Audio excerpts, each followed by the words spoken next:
Hi viewers, నేను మీ చెన్నైలో తెలుగు అమ్మాయిని. నేను ఈరోజు ఏమేమైతే తిన్నానో ఈరోజు నా బ్లాగ్లో మీరు అవన్నీ చూసేస్తారా?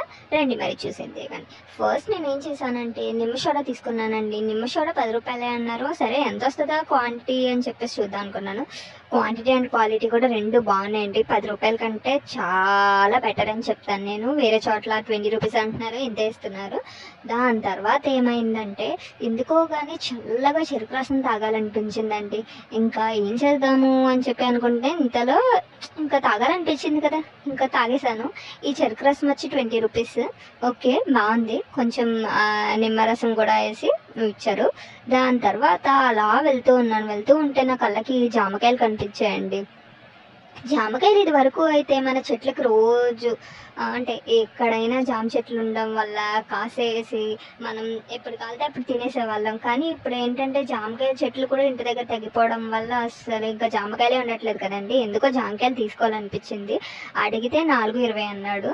దాని తర్వాత వేరే వాళ్ళకు 20కి 5 తీసుకుంటున్నారు. ఏంటి నా దగ్గర నాకు 4 ఇచ్చా అంటే ఇంకొకటి ఇవ్వండి అంటే ఇలా ఇచ్చారు. దానిలో ఉప్పు కారం వేసి ఇమ్మన్నాను.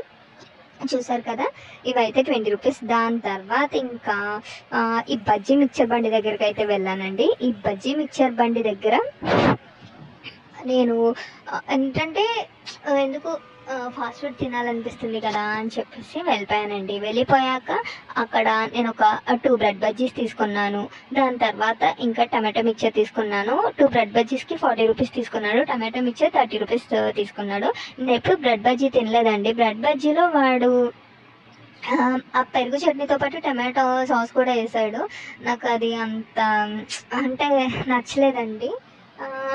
కాకపోతే బాగుంది బ్రెడ్ బజ్జీ. ఇంకా మిక్చర్ కూడా కొంచెం కారం కారంగా బాగుంది. దాని తర్వాత ఎందుకో తెలియదండి, మామిడికాయ ముక్కలు చెన్నైలో ఉండడం వల్ల దీనికి కూడా నేను అంటే ఇక్కడైతే మామిడికాయలు ఫ్రీగా వచ్చేస్తాయి కదండి, చెన్నైలో అయితే కొనుక్కోవాలి.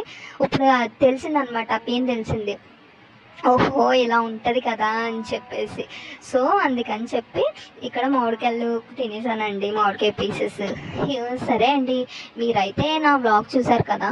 నా వ్లాగ్ మీకు నచ్చినట్టయితే నా ఛానల్ని సబ్స్క్రైబ్ చేసి లైక్ చేసి కామెంట్ చేయండి ప్లీజ్ అండి.